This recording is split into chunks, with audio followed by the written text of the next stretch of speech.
All right. Good evening, everybody. Good evening, everybody. Peace and blessings. I hope that your week is getting started off correctly. If you can't hear me at any point, let me know. I'm trying to keep my voice down because my daughter's here not feeling well, and she's been trying to rest, so I'm trying not to use my outside voice. So welcome to the December 12th, 2022 meeting for CB11's Human Services Committee. My name is Isaac Scott, and I am the chair of the committee. This meeting is called to order at 6:04 p.m. Tonight, we are joined by Community Associate Marlene Pierre, the staff liaison to our committee. To conduct an efficient meeting, I'm going to just go through a few ground rules really quick. One, no one may speak until granted the floor. CB11 members, if you have a question about board business or wish to make a motion, please raise your hand through the Zoom. If you click the participants icon, the participants panel should appear and you should find the raise hand function there. If you still have technical difficulty, you may click the chat icon and relay your difficulty in the chat, and we'll do our best to get everything situated for you. The chat function, and on that note, should not be used for CB11 business or questions about agenda topics. All such remarks should be made on the record by raising your hand through Zoom. Chat should only be used. Progress. Okay. Excuse me, the chat should only be used to alert us to any technical difficulties you are having or to state in writing information like an email address that was already stated out loud on the record during the meeting. Mute everybody. Thanks, Marlene, you were on it. Okay, let me keep going here. Okay, I'm going to just repeat. Number 3, the chat function should not be used for CB11 business or questions about agenda topics. All such remarks should be made on the record by raising your hand through Zoom. Chat should only be used to alert us to any technical difficulties you are having or to state in writing information like an email address that was already stated out loud on the record during the meeting. When a member is given the floor to speak, I will identify you and you can unmute yourself so that you can speak. Please keep your questions and comments succinct and germane to the discussion. Members of the public, if you have a question or comment, if you have questions or comments about subjects on the agenda, please raise your hand through the Zoom and wait to be recognized. Okay, we will now take attendance by roll call. Board members, you can unmute yourselves and answer present when you hear your name called. April Autry, Present. Juhab Chowdhury,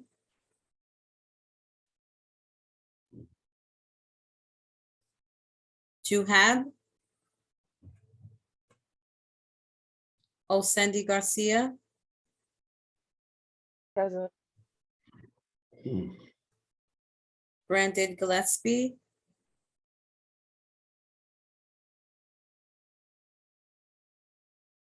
Brandon Gillespie,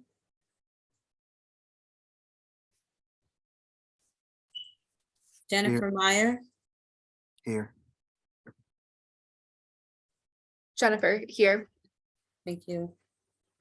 Brandon, that was you stating that you're present? Yes. Thank you. Thank you, Jennifer. Arturo Perez is excused. Pastor Isaac Scott, Sorry, I'm here. Robin Stration, Present. and Anne Marie Vasquez.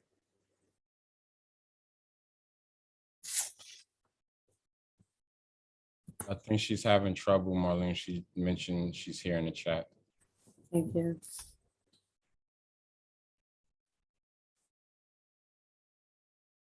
Okay, you have quorum. Thank you very, very much, everyone. Okay, I'm sorry, forgive me, I'm a little distracted. My daughter's in the back crying.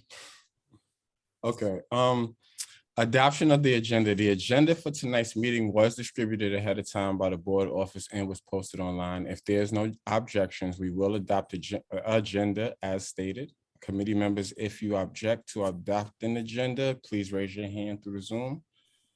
And I am checking and I don't see any. Okay. The minutes from our last meeting, or at least the template of the meetings from our last meeting, were distributed to the committee members ahead of time by the board office. If there's no objection, we will adopt the minutes from that meeting. Committee members, if you object to adopting the minutes, you may raise your hand through the Zoom. Okay. Okay, seeing no objections, the minutes from the last committee are adopted, and they adopted and will be on the website soon. So let's get started, y'all. Transition into our announcements. I only have one announcement for us on this December evening. Mayor Adams issued the emergency order 242, which extends the emergency order that is already in place for 30 days through December 20th, just meaning that we will be as a community board meeting virtually until December 20th, pending another extension such as this one. So that's the only announcement that I have right now. Are there any board members or community members who have any announcements before the holidays that they would like to give? Please, I will acknowledge board members first, and then I'll go to the public. If there's no board members, then we will entertain the hand in the public.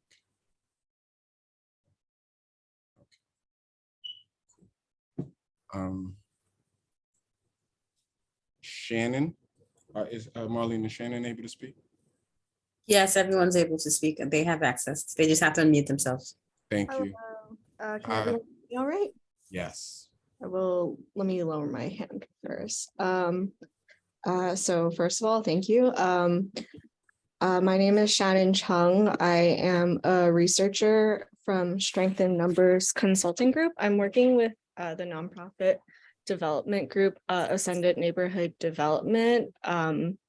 They're in the pre-development stages of an incoming affordable senior housing mixed-use development that's going to be located at Park Avenue and 110th. And as part of the pre-development phase of this, I'm working with them on a community needs assessment of East Harlem. So I just wanted to share about that today and inform the public that we're going to be doing focus group discussions, and East Harlem residents are invited to join us for a 90-minute discussion on what it's like to live in the neighborhood, past experiences with development, and what they'd like to see in the design of this incoming development. So I'm going to put my email and number in the chat for everybody, but just for the record, the email is schung, SCHEUNG @sincg.com. And my number is 732-610-2543. These focus groups are expected to take place in January, but I'm inviting folks to reach out to me with interest now so that, after the holidays and such, I can reach out. What else? And they will be conducted in both English and Spanish as well. So I'm happy to take questions. Folks can also reach out to me with any further questions later on. So. Yes, I was actually, thank you so much, Shannon, for sharing this information. I was actually going to ask you, yes, please drop your information in the chat, but I did want to entertain any questions if anyone had any questions for you at the moment. I don't see any hands raised. Does anyone have any questions regarding the announcement that was just made? I don't think so at the moment. So thank you. I see that you just dropped your information. Appreciate you very much in the work that you're doing. I'm definitely going to reach out to you. I know that for sure. And I know Great. Robin's going to reach out. I see her writing over there. I look forward to hearing from you both. Cool. Thanks, y'all. Cool. All right. Thank you very much. Do we have any other announcements from community board members or from the public before we transition into our announcements?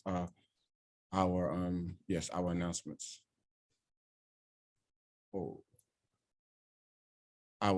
Yes. Okay, cool.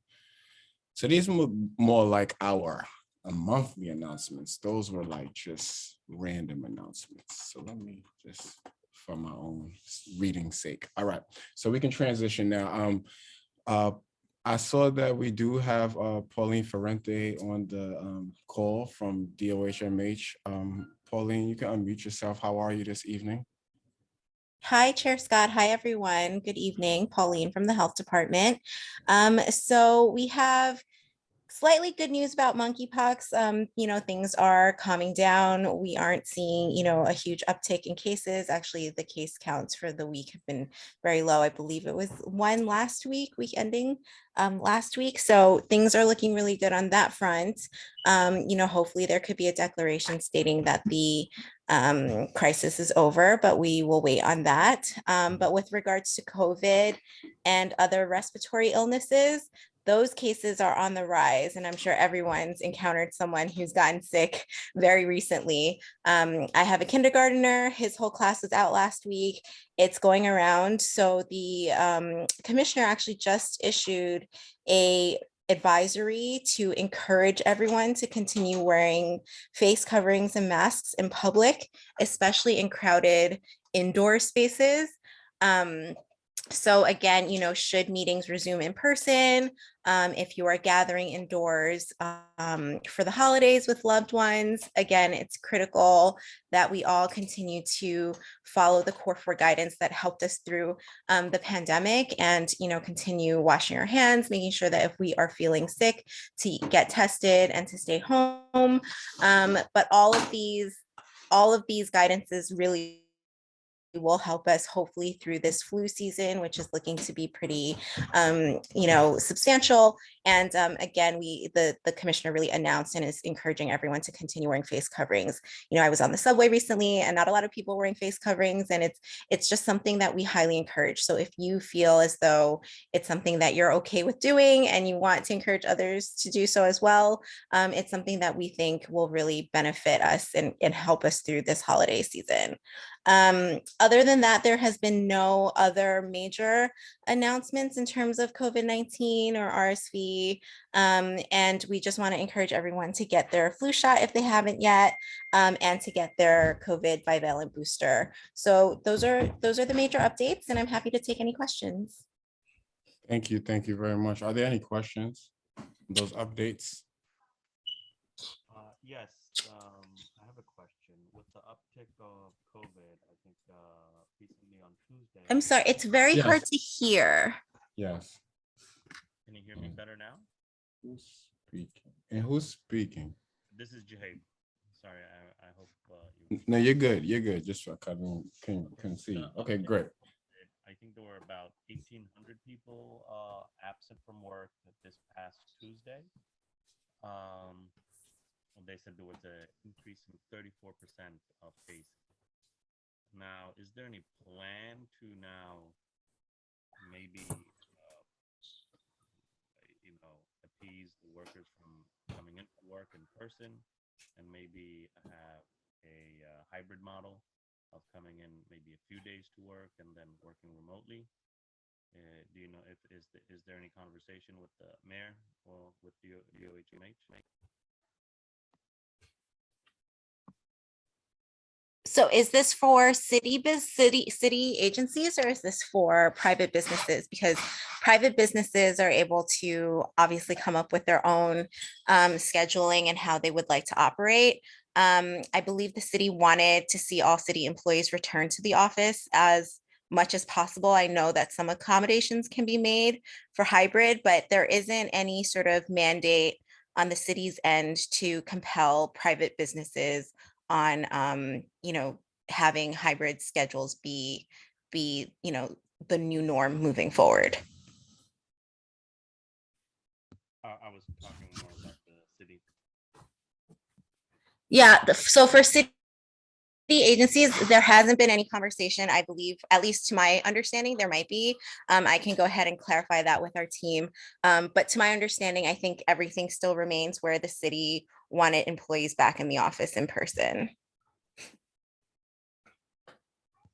Thank you. Thank you for your question. Okay, I see, April, yes, please. Hi, so I don't really have a question, just a comment, because I think it's good news in light of increasing COVID cases. So CDC think on Friday last week, beginning of this week, gave approval for the bivalent for children as young as 6 months. So that's 6 months to 5 years for the bivalent. So as someone with a 2.5-year-old, it's very exciting news. And then I think the other thing, it was great news to hear about monkeypox, but I'm just curious if the city has adopted, the WHO's suggested language to rename it Mpox, because that's really been the push to kind of reduce stigma. And ideally, we should be writing Mpox and saying Mpox versus monkeypox. And yeah, just highlighting that. Yes, yes. The city did adopt using the terminology Mpox. And that it should be on our website. The change should be on our website. And I believe all of the materials that we have has transitioned to use Mpox. So I apologize for misspeaking earlier. No worries. That's great. Thank you. Yeah, thank you for that, April. I'm updating my document right now to make sure language is correct. That's good. Are there any other questions? Okay, I see another hand. Crystal, please unmute yourself. Good evening. Hi, good evening. You came in a little low a minute ago on volume, but it's fixed now. So I'm just concerned about the influx of asylum seekers. How often, if at all, are they being tested for COVID, monkeypox, or anything in general? Do they do skin grafting? Are they like scraped to see if there's any pathogens? I'm not trying to be disrespectful. I'm just asking a question. How are they tested at all? Right. So of course, I mean, I think it's very important for asylum seekers to also receive healthcare as well at intake. I cannot speak for homeless services and what their operation is, but it is my understanding that people are sort of screened initially for a variety of health concerns. And so if anyone is, showing any symptoms of any respiratory illness, of course, they would be tested for COVID and they will be recommended for healthcare. But I don't have their specifics. So I'm happy to reach out to my colleague at Homeless Services to get more information and for her to respond to the board, in writing to provide that information to you. Oh, because that's very, very important. Yes, absolutely. And our community board is very important to me. That's how I get a lot of my information. So I would appreciate if you can get that information in, because that's very important. That they be tested and that we, whatever New York City agencies, whether city council or whoever, know that information actually monthly. They should know it monthly. But okay, thank you. Thank you. Thank you both. Okay, any other questions for Pauline before we transition to our next group? All right. Thank you. Thank you very much, Pauline. I appreciate. Oh, I see a hand. Who put the last minute hand up? Who's the culprit? Oh, Cindy. Hi. Hi, sorry about that. That's all right. Listen, so thank you so much for leading this committee, and thank you so much for all the information that has been shared up until this point. My question is about the hospital's intake abilities. Considering that there's been a huge spike in COVID, RSV, and other respiratory issues. Are we still keeping track of any of the challenges that our hospitals are facing through this increase? Do they have any information that would be helpful in sort of alleviating the possibility of these, respiratory issues plus the increase of hospitalizations for respiratory related issues? That was a question to Pauline, correct? Yes.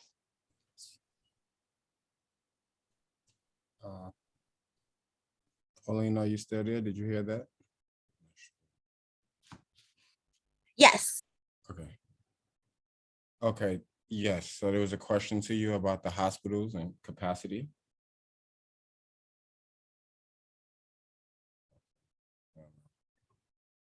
Looks muted, so I think maybe she's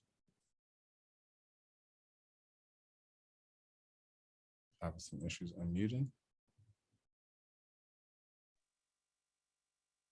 Should I reiterate the question? I don't know if she's having trouble unmuting. I think she heard you.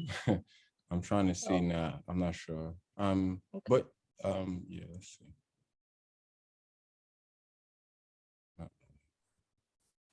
I think she fell. Did we lose her? Okay, yeah, I think we lost her. Oh, Cindy. Oh, there she is. Okay, so I think she's reconnecting. It's not sure. Sorry about that. My internet Okay. just I'm like, cut out for like, what's whatever happening? reason. Sorry, I apologize. So thank you so much for the question. And I don't know how much of that you guys on our website, we do continue to track hospitalizations, and overall the trend is decreasing, but that is definitely a concern, and we are definitely keeping an eye on the situation and making sure that people are getting the right information in terms of getting vaccinated to prevent hospitalization. But all of that information is on our website if you're interested in checking it out. Excellent. Thank you. Thank Yeah. you. Thank you, Pauline, for making it back. I'm sorry about the internet. Okay. So as with that, any last questions? All right, yeah. So thank you again, Pauline. This is our last presentation of the year. I want to just tell you that I appreciate you for being persistent and consistently coming here. Thank you so much also for helping us to get the answers to those questions that we sent your way. We did read those on the record, and we're going to, use those to create some action steps for 2023. So thank you very, very much for how much you've been a partner with us in getting this work done in the community. Thank you so much. Say happy holidays. Happy holidays. Thank you. Happy holidays. you. All right. Thank you for that. Okay, so we're going to transition next to East Harlem Co-ed. I think that I saw, I did see, who do we have on from East Harlem Co-ed? I did see Mrs. Carol Johnson. Yes, I did see Miss Johnson. I know I was working. Okay, hi, Miss Johnson. How you doing? I'm great. How are you? I'm good. I'm good. It's good to hear your voice. It's good to see your Likewise. face. Please give us some updates. Okay, again, I'm Carol Johnson. I'm the disaster liaison for the East Harlem Co-ed. And we have been doing a Stop the Bleed initiative shortly before the pandemic started. We managed to train 15 of our representatives of our partner agencies. And last month, we trained another 5. Stop the Bleed is a grassroots national awareness campaign and a call to action. It encourages bystanders to become trained, equipped, and empowered to help in a bleeding emergency before professional help arrives. There are multiple ways to control bleeding, which includes packing and applying pressure. However, tourniquets were used years ago and it was ceased. But recently it was determined that the thought process changed to save a limb, lose a limb, or lose a life. Because it was said that if you kept the tourniquet on for more than 4 hours, for more than 2 hours at that time, that you would have extreme nerve damage, and you may possibly lose a limb. But now it's more thought of save that life. And the possibility of losing a limb is lessened because it's been determined that you can keep a tourniquet on for at least 4 hours. And so that has been adopted. The act of Stop the Bleed is actually applying direct pressure, packing the bleed with something that's not soluble, like a tissue or a napkin, something soft, like even like this scarf I'm wearing on my head. And to just simply continue to apply pressure. If the bleeding is pooling and it's an arterial bleed, it's more than likely that you will more than likely have to apply a tourniquet. A tourniquet can be made simply, although they suggest that you use a CAT tourniquet, which is a combat application tourniquet. Those cost about $30. So the chances of someone walking around with a tourniquet like that is probably not likely. I'm a trained instructor now, so I have one, but the chances of the average person walking the street, they're not going to have them. Once you apply it to the patient, you can't remove it. And so again, we were training people to use scarves, something that's pliable. You can't use like a belt. You can't use a leather belt. You can't use anything that stretches. You can't use anything thick and heavy. But if you have more than one person, generally one would apply the pressure. If you can get that person to apply the pressure, and if you yourself are trained to actually apply the tourniquet, that's best. You may be in a situation where you may be the only person. And so applying direct pressure for a long time takes a lot. If it is a gaping wound in the arm, the leg, the chest, the side, you can take a material, again, you can use something pliable like this, something that's not too heavy, like a scarf, a winter scarf, or something like a pair of gloves or anything like that. You want to use something soft, and you can pack that bleed. A necktie. The technique of actually tightening this tourniquet, it has something called a windlass on it. The actual tourniquet has like this wooden piece on it. And so you can learn this technique online, but I prefer, honestly, I would prefer that people would learn it in public, in person, you know, because it's not the kind of thing that if someone is not doing it correctly, that you can really be corrected if the application is not applied properly. It's like trying to learn CPR online. You have to know that you're actually applying the right amount of pressure and in the right spot. And so last month, we certified another 6 people as Stop the Bleed trainers. We will soon be doing them around in West Harlem. The state senator, Cordell Clears, asked us to start working with her.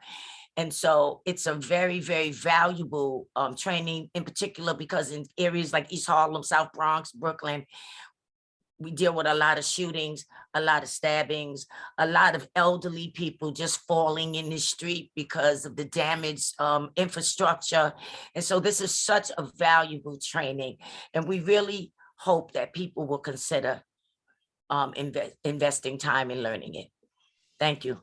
Thank you, Ms. Johnson. You know, I had a question and then you answered it. I was going to ask, is there like a video or some sort of written manual that we can share with committee members? But from what you said, you know, it's something that you have to be in person.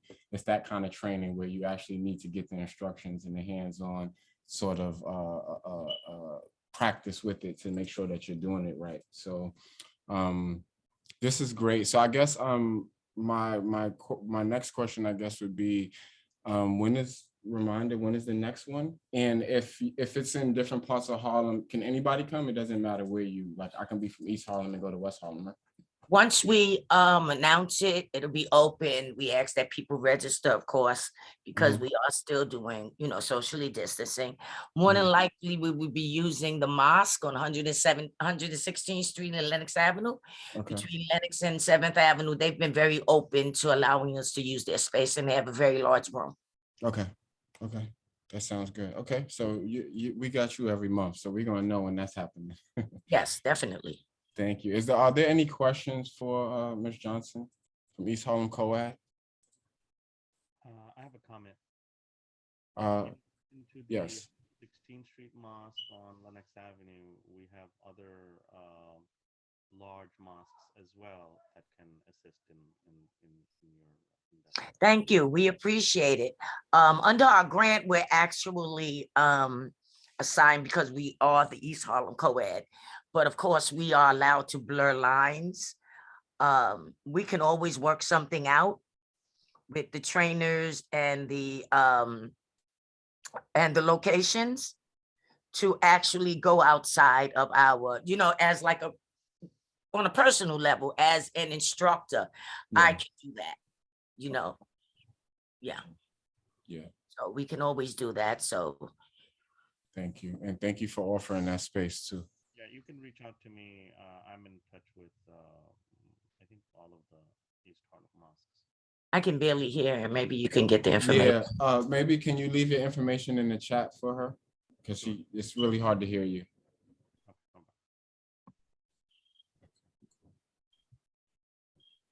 Okay, are there any other questions for Ms. Johnson? Okay, so I am going to likewise thank you very much, Ms. Johnson. Thank you for blessing us with your presence. Thank you for being here with us every month since you've been invited. I appreciate East Harlem COAD being here. I've learned so much about emergency and disaster management just in listening to the updates. So I appreciate you all just being here for everyone's edification and our own information. So thank you and happy holidays to you as well. Thank you so much. We appreciate you. Okay, thank you very much. Thank you. All right, yeah, so we're gonna transition now.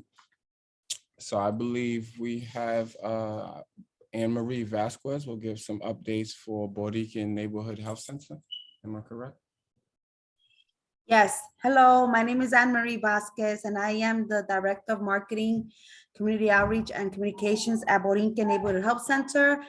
We are located at 2265 3rd Avenue, which is on 123rd Street and 3rd Avenue, across the street from Taino Towers. And we are a community health center where we provide healthcare, dental care, and behavioral health services, as well as pharmacy services as well. I just want to give our updates for the last couple of months and for this month is that we launched our prenatal services at Borinquen. It's at our women's health floor at Borinquen. So now we have prenatal services, as well as an oral surgeon. We have an oral surgeon now working at our dental department at Borinquen. So those are the two new services that we are providing, which is great services for the community. The last couple of months, since I believe the end of September, we have been working with the asylum seekers, the families, the migrant families that are coming from Latin America, with providing them with health services, health insurance, as well as clothing, shoes, coats, whatever resources we can find in the community. We have been working with them. We have school health-based clinics that have been referring them to us, as well as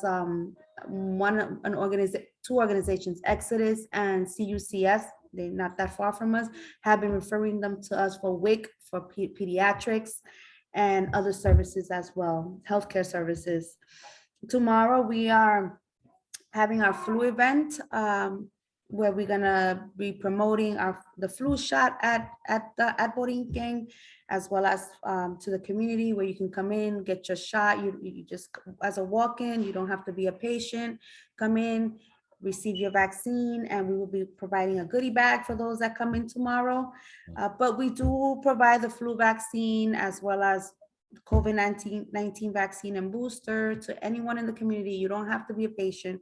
You just walk into our vaccine site and receive your vaccine. So that happens every day, Monday through Friday, from 9 to 4, and Saturdays 8 to 4, our vaccine site. But tomorrow we're just focusing on flu, promoting flu.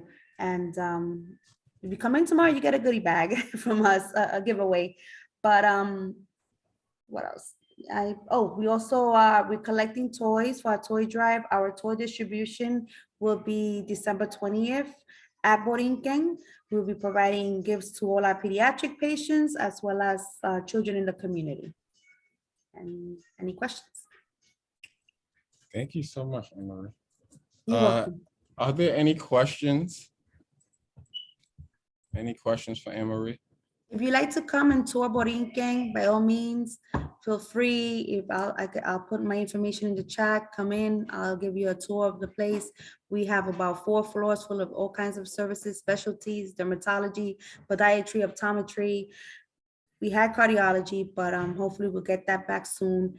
And we have other services in the community as well. So feel free to come and tour Borinquen and get more information from us. Yes, thank you. Thank you. Please leave your information in the chat for that purpose. Yes. Because I definitely want to tour this space. Yes, come. I'll give you a tour. Yes. This is great. This is great. And I think I might come get, so y'all have the updated boosters there. Yes, we have. Yeah. Yep, we have the last one, which was the I can't even say it. Bivalent, yeah. Yes. Bivalent booster. We have the Moderna, the Pfizer series, the first booster, and the flu vaccine as well. I actually got mine today, so. Copy. Yeah, I was just about to say that I gotta get mine, so I might just do that tomorrow. since I Yes, got- yes, there's a lot of cases. Yeah. Copy. And you could just come in as a walk-in. You don't have to make an appointment. Okay. Spread that news, y'all. Spread that. Tell one, tell another, please. I'm Thank you. gonna put my cell phone because this is the best way to reach me because I'm all over the place. Okay. So that's my cell phone and my name. Oh, Thank you very much. Could you put your email as well? yes, for sure. Thank you so much. I appreciate You're you. welcome. And you definitely came strong like the marketing person and gave a full introduction of Borinquen. I appreciate that because not many people may know about the center. So Yes, I appreciate wasn't that. sure how to approach this No. because I don't know if all you guys know already about Borinquen, because Art Perez, who's one of the Yes. community board member, who also is in the Human Service Committee, is the CEO of Borinquen. So I Yeah. wasn't sure how much information he had given by this time because he's been with you guys for now 2 years. And I just started with the board because I'm also a community board 11 member. Yeah. So I didn't want to like repeat, but kind of No. at the same time, give some information to those that are new. Yeah. No, you were perfect. We didn't hear much of it from Art, but also okay. we also didn't open the space for Art to talk about it. And I didn't Okay. realize that until Marlene let me know. And then I'm like, oh, well, you have to do updates, you know. Right. I appreciate you when you come, I would always say, let's act as if no one here knows, and then let's bring everyone to the same space and then give the information. So I appreciate you. Thank you. I just want to give quick information about us, but at the same time, give you guys update of what's going on. By the way, we also have two other programs. We have a bilingual Head Start program, 2 sites, one in 116 in Pleasant Avenue between Pleasant and First. The other one is in Schaumburg, 111 in Madison. Yeah. So it's bilingual Head Start program. They service 3-year-olds and 4-year-olds. The program is bilingual. They learn Spanish, English, the classes. They cook the meals there.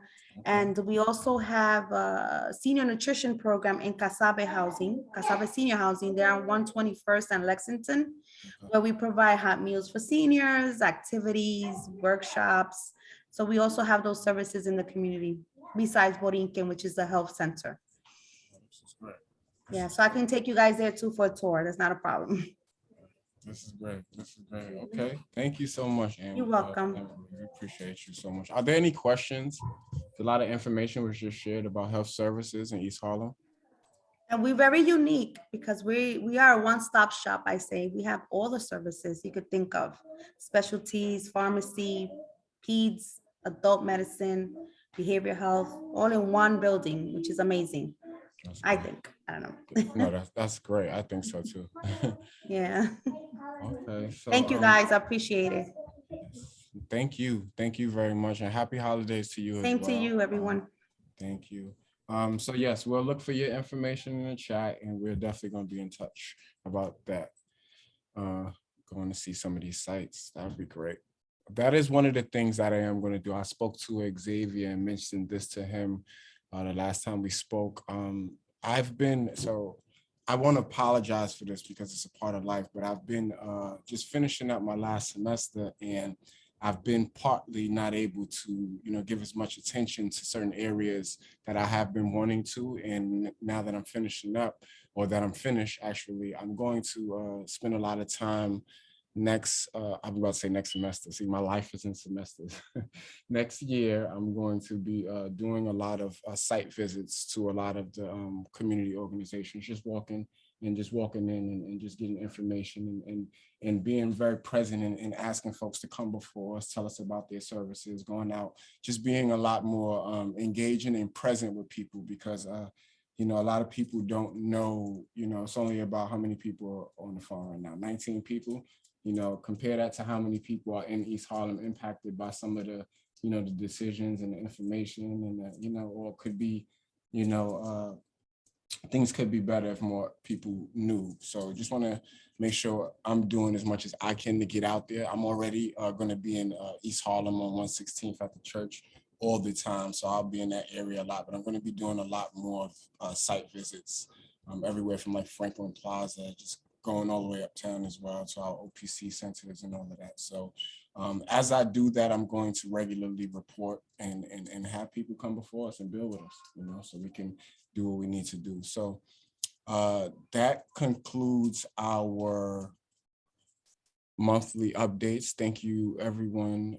Thank you for all of our presenters. Thank you for your consistency and being here and being dedicated to the work that you're doing. I'm going to transition us really quickly into our presentations. Thank you to our presenters, Jennifer Diaz and Joseph Turner. I know you guys have been waiting very patiently. First, we're gonna have an informational presentation from Know Your Rights and the New York Immigration Coalition. Yes, by its manager of community engagement, Jennifer Diaz. And then from there, we'll hear from Joseph Turner, CEO, who will give us an informational update on exponents. So Jennifer, please unmute yourself. Do you need to share screen? Hi, everyone. Yes. If I should can be share able- my screen, that would be great. Okay, give me you one should be second. Let good. me Yeah. let's see. All right, can everyone see my screen? Yeah, so I'm gonna just ask that you, so you're present to our mark. So I see we have two different times here. So we'll mark both presentations to no longer than 20 minutes. If you could just give like within that, at least like 5 to 7 minutes for questions. Sure, no problem. Thank you very, very All much. I right. appreciate you. Of course. So hi, everyone. Thank you so much for inviting me here today. My name is Jennifer Diaz. I'm the manager of community engagement at the New York Immigration Coalition. And so just a little background on the organization that I work for. We are a statewide member-led coalition of immigrant and refugee organizations. We work to transform the lives of all New Yorkers by strengthening and building our members' power, organizing and educating our communities and the public, and using our collective voice to advocate for opportunity and justice. So the presentation that I'm going to be giving today is just kind of a modified version of the presentation that we give to community members. So like the asylum seekers or undocumented immigrants, so that they know what their rights are when they're having interactions with ICE. And so, we hope that by sharing this information with you guys today, you'll become more informed and help us get the word out there. If you talk to anybody about these issues, and I'll also be sharing some resources that we have on our website that you guys can print and share, or just read up for yourselves on what's going on. All right, cool. So just to start off real quickly, we always do a quick overview of the immigration system itself. So I think most of you are probably already familiar. We've got Department of Homeland Security at the top. And then we have three different departments. We've got Immigration and Customs Enforcement, Customs and Border Patrol, and Citizenship and Immigration Services. Okay, and now some common places of ICE interactions are at the workplace, which has something that we call private and public spaces. So for example, if one works in a restaurant, a public space of that restaurant is going to be the dining area where anybody can come and go, no restrictions. However, a private space of that restaurant are going to be employee-only areas. So areas like the break room, areas like the kitchen or the storage room are private areas. And we're going to talk about the restrictions that ICE has when going into these private areas. The home is another example of a private area where only you or people that you let into your home can go into. And lastly, we have public spaces, which, as the name implies, anybody can come and go. ICE does not need any type of paper to enforce immigration law in these spaces. So one of the most important things that we highlight for people when delivering this presentation is the difference between an administrative warrant and a judicial warrant. So what you see on the screen here is called an administrative warrant. It is issued by the U.S. Department of Homeland Security. You'll see that up top on the top left corner. This type of paper does not allow ICE to go into a private area. With this paper, they cannot go into someone's home and they cannot go into employee-only areas in a workplace. The piece of paper that you see here now is called judicial warrant. So you'll see here, this says that it was issued by the Supreme Court of the state of New York. On the bottom, we've got a highlighted section for the Justice of Supreme Court to be able to sign this piece of paper.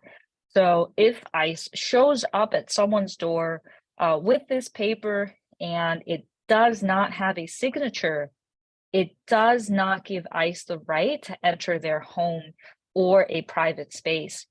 ICE must have this paper signed by a judge in order to enter someone's home. And so it's something that we like to stress a lot because sometimes people see, something that looks official and, they think it's legit.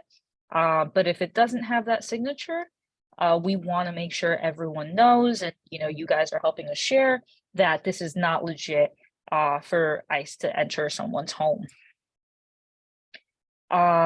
So just a kind of quick overview of what people's rights are in different spaces. When ICE goes to someone's home, ICE, that individual has the right to remain silent. The individual has the right to ask for an ID and ask if ICE has a judicial warrant signed by a judge. If ICE has already come into someone's home, they have the right to remain silent. They may state that they do not consent to entry or search, and you can tell them if there are any vulnerable people in the home. Another reminder that people have a right to record interactions with ICE. Sometimes ICE is going to lie to people and tell them that they can't record interactions. This is not true. Okay. ICE interactions on the street. So if ICE interacts with somebody on the street, that person has the right to remain silent. They do not have to answer questions or provide ID. They should not lie or give false documents either. The person can resist a search, but should not physically resist a search because that can impact an immigration case later down the line. Here we have ICE interactions at work. So work has, as we said in the very beginning, spaces that are public and spaces that are private. So ICE, like anybody else, can go into the public space of a workplace without any type of warrant. However, ICE cannot legally enter the private space of that workplace. So like we said, the break room, the kitchen, the storage room, any place that are employee-only areas, ICE cannot enter without permission of the employer or without a judicial warrant. We remind everyone that if ICE comes to their workplace, they should always speak to their supervisor so that their supervisor can then have that interaction with ICE. Additionally, on top of the private spaces, there are also protected areas. So these are areas that the Biden administration has established where ICE cannot go in to make arrests, conduct searches, serve subpoenas, or carry out other enforcement actions. So we see here, these are schools and university campuses, places of worship, healthcare facilities, such as hospital, clinics, medical facilities, COVID-19 vaccination and testing sites, and sites where children gather. On top of that, shelters for victims of domestic violence and homeless people, drug and alcohol treatment facilities, food pantries and sites offering help to those fleeing natural disasters, and funerals, parades, and demonstrations are all protected places. Okay, we can skip this. All right, one of the resources that we have on our website that I'll be showing you all on how to get to is a Know Your Rights card. So these are little wallet-sized cards that people can print from our website, and one side is in English, and people can read off of it so that, you know, ICE knows that this person knows what their rights are. And then the other side is in one of 4 languages. It's in either Spanish, Chinese, Arabic, or French. And it has phone numbers that people can call in case they're detained by ICE, in case of an emergency. Individuals can call the phone numbers on the back of that card. So a very important resource to have. And one of the things that we always like to highlight is, you know, we all are always talking about the importance of lawyers and how helpful they can be for someone's case. But, you know, there are some lawyers that unfortunately take advantage of immigrant communities. And so we want to make sure, you know, that people are careful when interacting with lawyers. If a lawyer is saying something that, you know, sounds too good to be true, they might want to go and check in with somebody else, get a second opinion. But if unfortunately anybody has been the victim of immigration fraud, they can call the New Americans Hotline at 1-800-566-7636. All right. So now I just want to show you all some resources.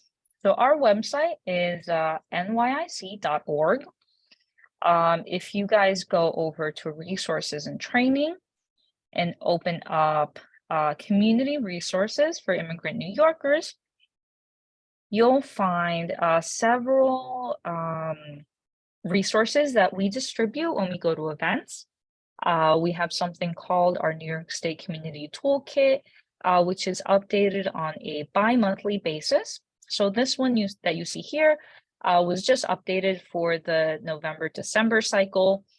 And this has information such as health, immigration, education, democracy, know your rights, hate crimes, and New York State resources. So in the health section, you know, we've got some COVID-19 updates. We heard about the bivalent vaccine boosters that are available, how to get a free at-home COVID test, how to get vaccinated.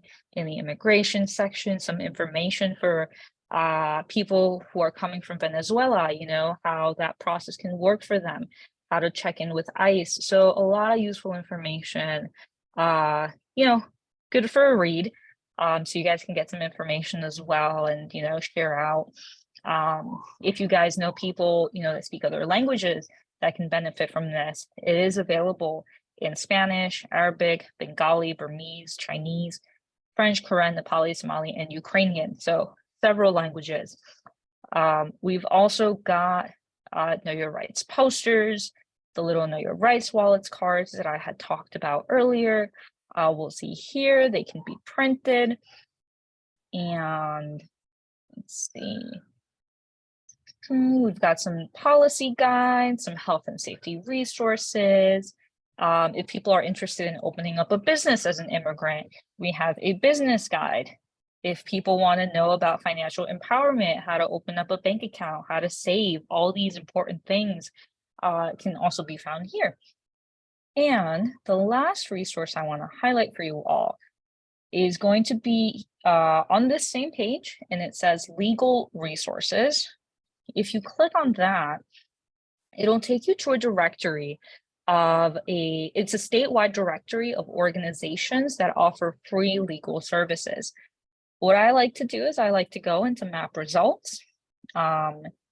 And for example, just type in a zip code, for example, hit enter, and all these little red dots are organizations that offer free legal immigration services that folks can call up and get some more information about in case they need to speak to a lawyer about their case.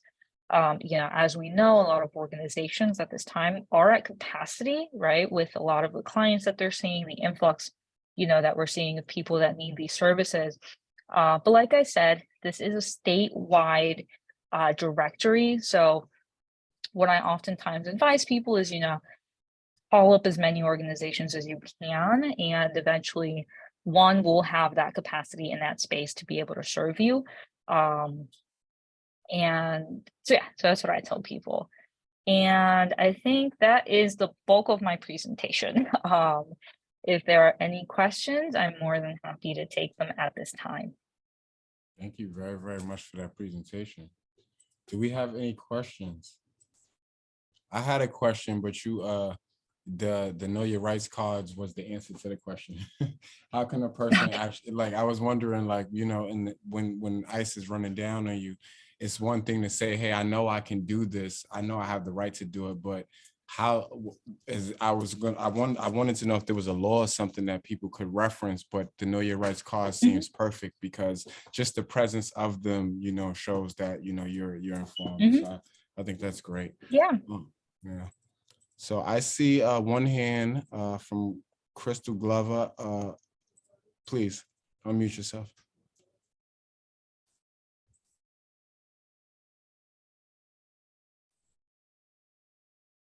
Crystal, can you? Hello? Yes. Okay, thank you.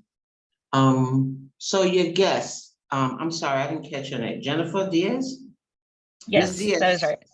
So Ms. Diaz, so they have the border patrol people. I might sound a little ignorant because I'm not up on all of the seekers, what you call them, seekers.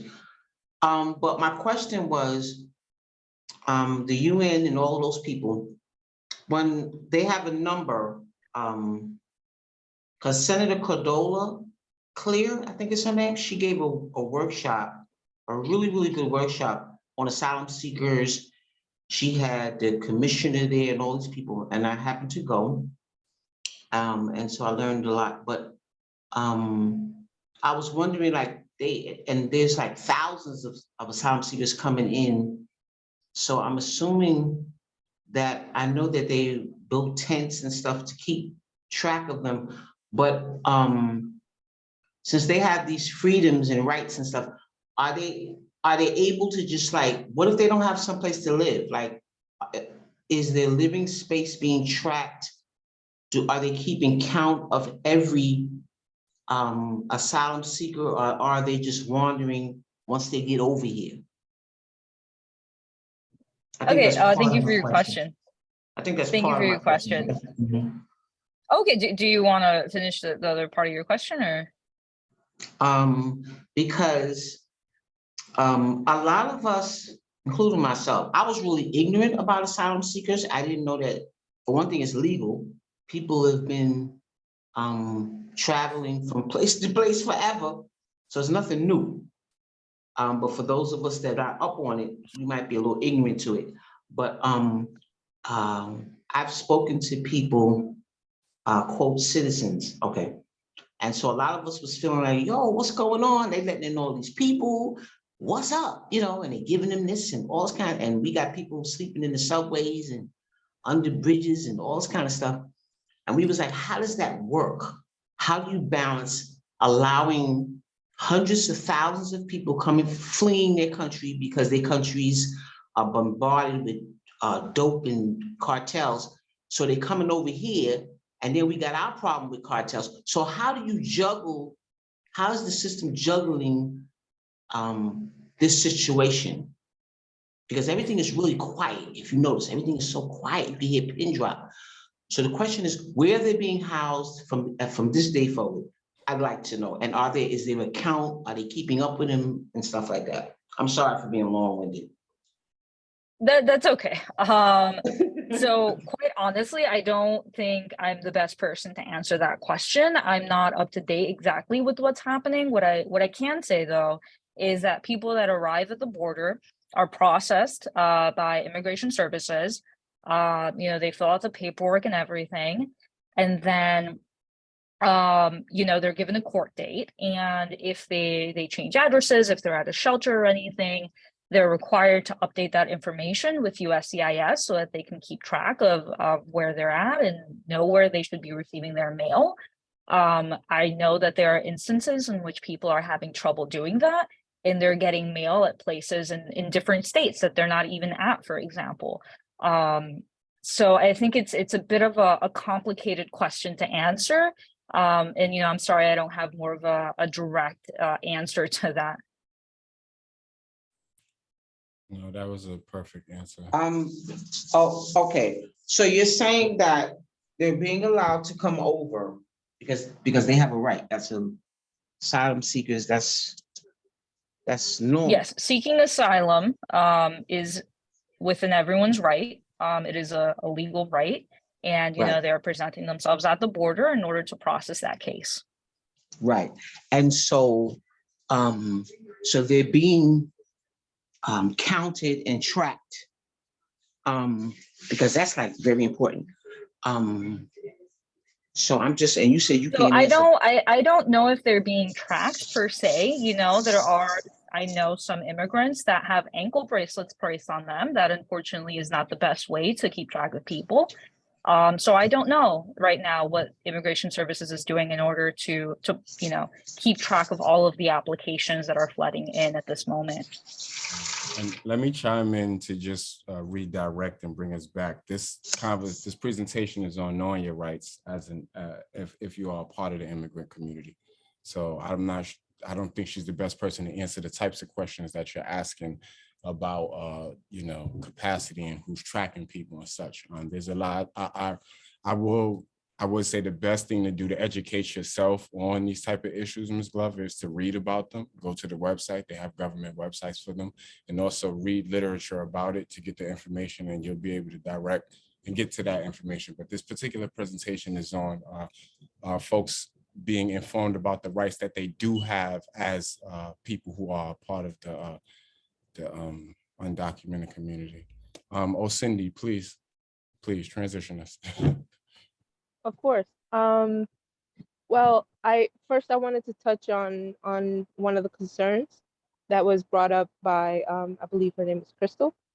Well, they're being extremely thorough. And they are you able to hear me okay? Yeah, sorry, there's someone behind me. Go ahead. Oh, okay. Yeah, so all agencies involved are being extremely thorough in not only vetting individuals, but making sure that they're placed with either family or people that they know, or there's even though that there's been a challenge because of the influx of people that are coming to our borders, know that they're not, because I've heard Crystal say a few things, like, are they being tracked? These are people, and as you know, the government is extremely thorough in keeping track of individuals. So there is a lot of resources that are going to be devoted for these asylum seekers, but please don't feel that the resources that are being provided to these asylum seekers are being taken away from our community. Our community resources and budgets are separated from Homeland Security. There are different programs that are specific for asylum seekers. Their housing situation is not going to create, I believe, based on some of the articles that I've read, they're not going to put additional pressures or ease the troubles that we're having in our community.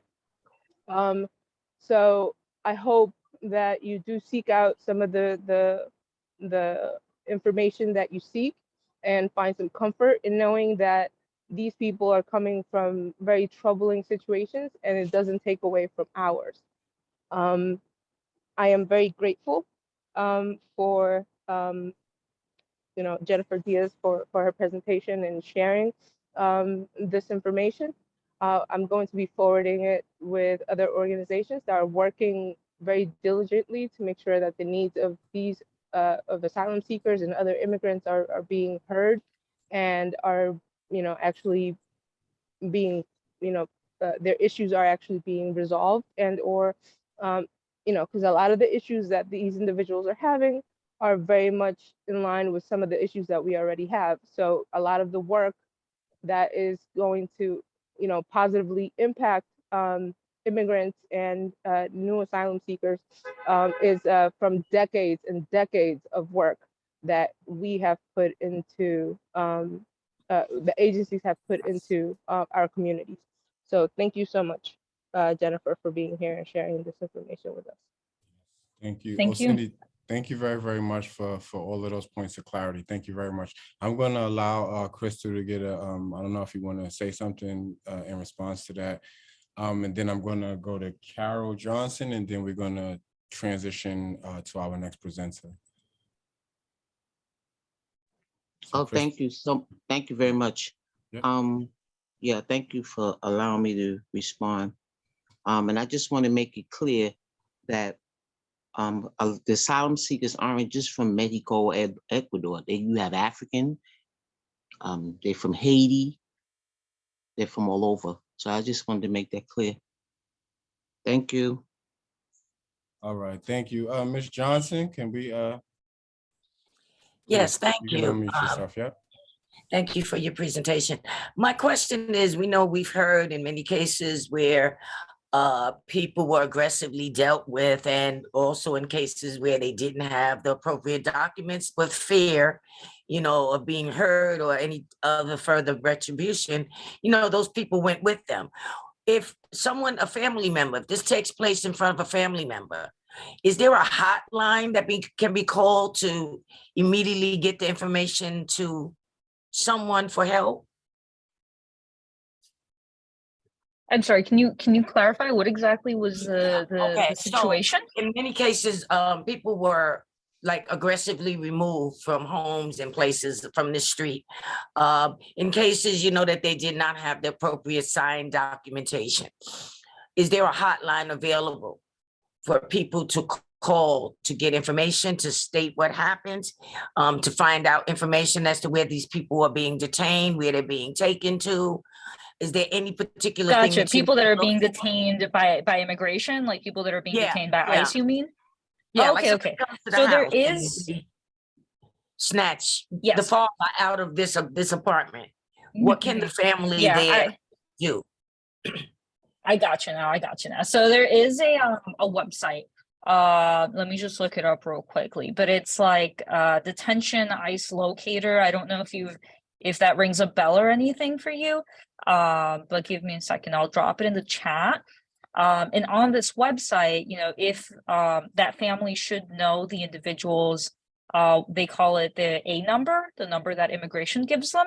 And so as long as you know that A number, you go ahead, you type it into that website, and it'll pop up information for that person and where they are, where they're being processed, where it is they are in the process. And so give me a second. So it's locator.ice.gov.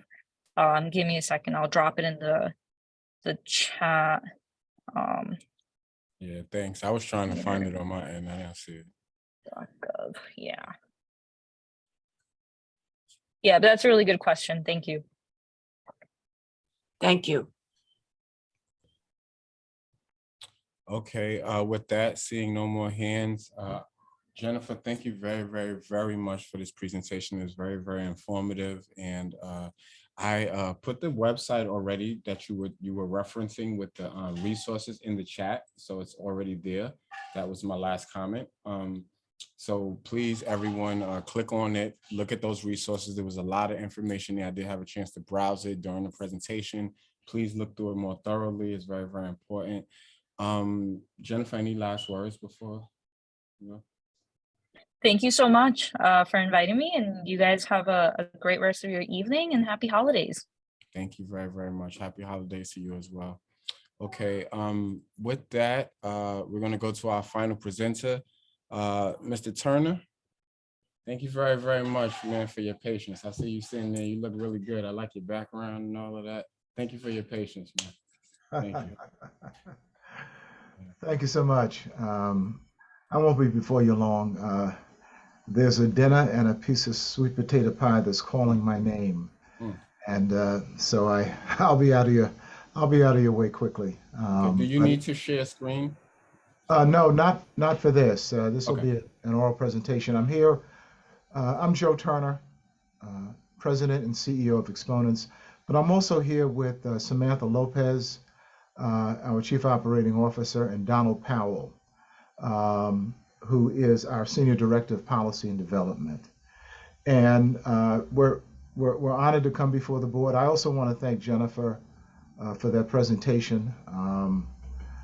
Always reminded me that, you know, this country was built on the backs of, you know, immigrants, and some were involuntarily brought here. So thanks for speaking truth to power. But we're here almost in a similar vein because we are a 35-year-old nonprofit organization. I'm a co-founder. We provide a whole range of compassionate behavioral health services. I would say close to 70% of our clients are participants. And we've had 11,000 people come through the program since 1988, are from East Harlem and the South Bronx. So we're especially here today, not because of that relationship, but we were asked by Help USA, which runs several shelters on Ward's Island. We've had success over the years in providing substance use services, treatment, prevention, recovery. And we've worked with shelters, most recently in the past, the Fort Bell Men's Shelter in Brooklyn. But specifically, we were asked by Help USA to develop an initiative to mitigate the overdose death situation in Ward's Island at their hotel. I'm sorry, at their residences. And so we've always had a great relationship with Diana Ayala. She generously provided discretionary funding over the years. And we wanted to come before Community Board 11 to let you know of the work that we're doing that we will be doing at Help USA for their shelters on Ward's Island. And I'm going to turn this over just to lay the groundwork for Samantha Lopez to take it from here.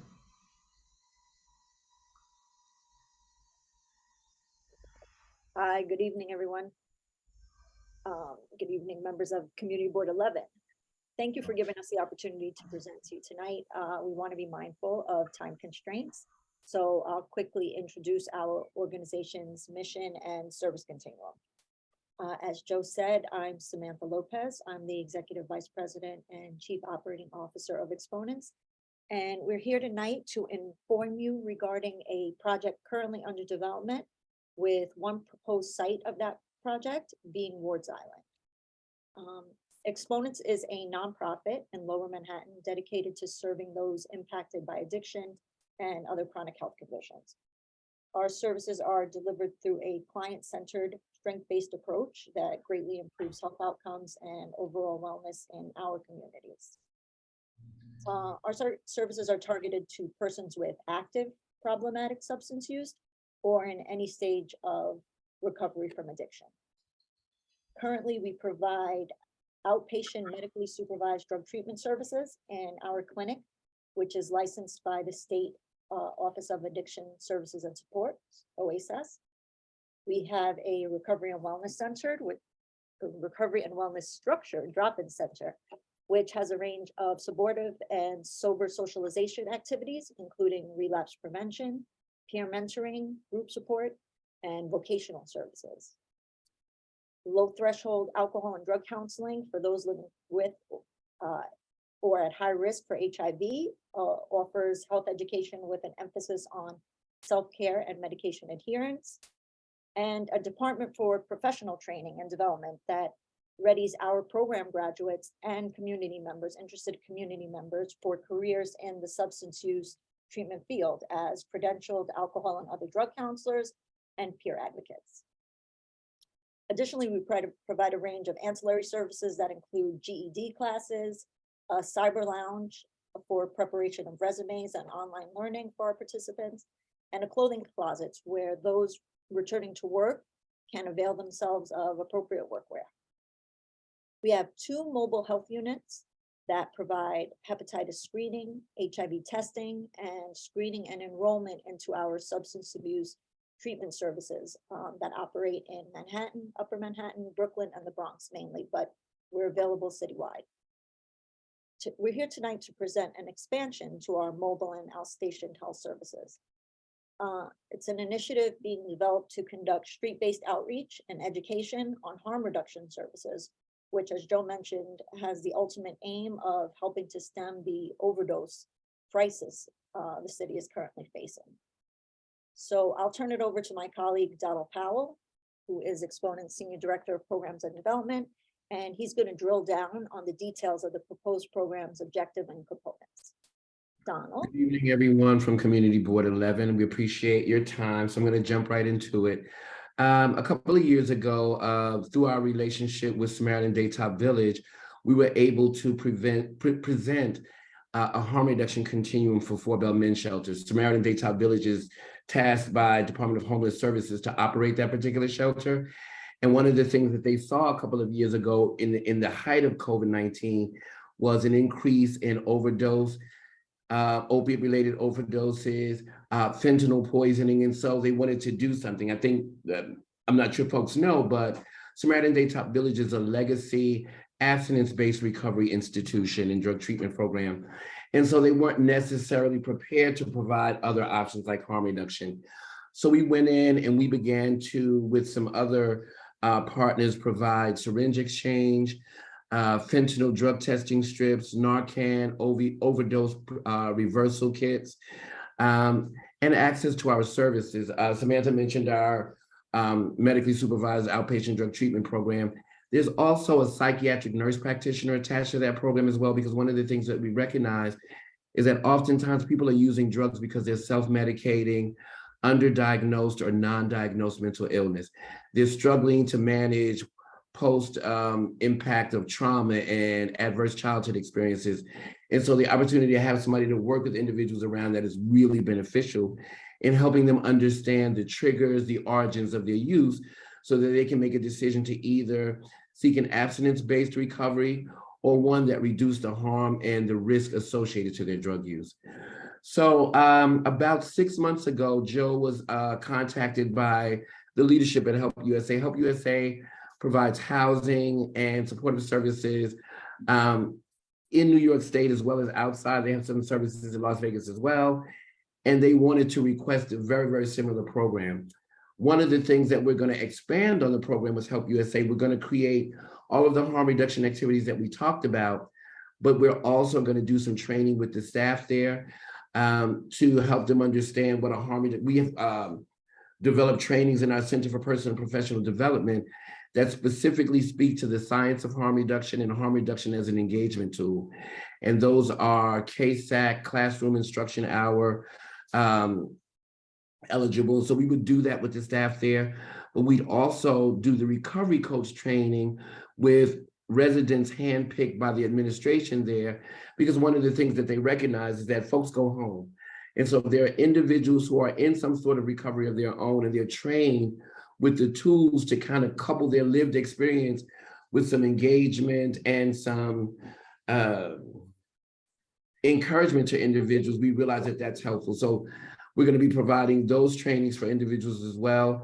Many of the services in terms of the training will be done during Zoom, through Zoom. One of the things that we learned early on in COVID is that we very quickly had to switch operations and create virtual programming. And even as COVID winds down, all of our services are presented in a dual platform for service delivery in person as well as virtually. And so the benefit we believe in this program is that it will kind of take some of the drug traffic out of East Harlem because individuals will be getting the services that they need right there on Wards Island. We will, however, work with some of the partners in Wards in East Harlem, like Settlement Health, Exodus Transitional Community, to ensure that individuals who want to have treatment, recovery services, harm reduction efforts can do so in East Harlem. We also partner very closely with On Point New York City. As a matter of fact, I'm on the board of directors. So we have a strong partnership with them for those individuals who are actively using drugs so they can get off the street. You know, what we don't want is to see individuals injecting substances in front of a high school or going in the bathroom in the IHOP and locking in the bathroom, and then you have to call the EMTs to get them out. So this is really a benefit, we think, for Help USA, but also for East Harlem, as it really seeks to reduce the drug traffic that, you know, is currently happening in East Harlem. And we know this because not only do we do testing through our mobile testing unit in East Harlem, we also provide street engagement with our trained certified peers as well. And we've been doing that since 2014. And that is pretty much the end of my part of the presentation. Thank you. Is that the full presentation? Yes, it is. Isaac, thank you so much. No, Again, thank you. I'll just say that looks like your daughter's feeling better. You see it, right? Yeah, unless she has a question. I know, right? That's great. But I just want to reiterate that these services are harm reduction services, syringe exchange, Narcan training will be limited to Wards Island. And we also would hope that this would stem some of the traffic coming into East Harlem of people seeking services. It would be kept right there on Wards Island at the shelter. Thank you for that, Mr. Turner. I'm gonna open the floor to our chair. I think he has to leave in a few minutes, so I'll let you ask a question really quickly. Go for it, Aziva. Thank you, and sorry, I'm just prepping for another meeting. I have to jump on at the moment. I did send you an email, and I got yours back, Mr. Turner. With hopefully be able to do a meet and chat. I appreciate you being here in this space to present, as we're really trying to solve this multipolar problem, if you will. And I appreciate you recognizing the fact that some of the traffic that we're experiencing in East Harlem is emanating from Wards Island, and acknowledging that we've found in the past year that there's been a significant increase of traffic coming from all parts of the city and even outside of the city into the neighborhood. So we appreciate you being here to do that. What are your so my question would be is, what is the attrition rate when it comes to those that are enrolled, and how you're able to keep members of our community or on Wards Island re-engage with recovery is a question, because ultimately we all desire every member that we can say to return to be contributing members of society and give back in that way. Absolutely, and thank you so much, Xavier. Yes, we see this as a relationship with people that use drugs. It's not just a arm's length transactional situation where folks are given syringes and they go about their business, but we intend to engage them through the assistance and partnership with Help USA and some of their social services. We intend to provide not just syringe exchange, but HIV, AIDS testing, we intend to stay, when I say stay in touch, but develop a system of contact where they come back for more services. So we're looking, when we talk about harm reduction, I mean, the simple definition is engagement and community. We have a track record of that most, in fact, the data reveals that those that are involved in syringe exchange programs, a good majority go on to drug treatment. Some choose abstinence as their course. So we see it as a long-term solution and not episodic. Thank you. Okay, one.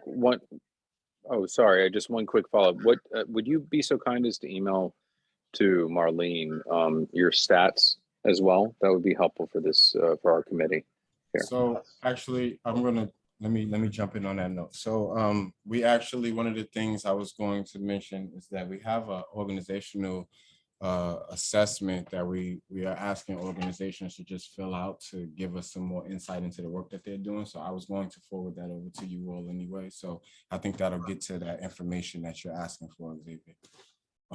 Beautiful. Thank you. So I had some other kind of questions though. I heard first, thank you. This is great. That's what I wanted to say first. Thank you very much for the work. Thank you for enhancing, just to be a part of work that will enhance services for people who are in different situations, especially vulnerable situations like this, being in a shelter on Ward's Island. My questions were towards capacity.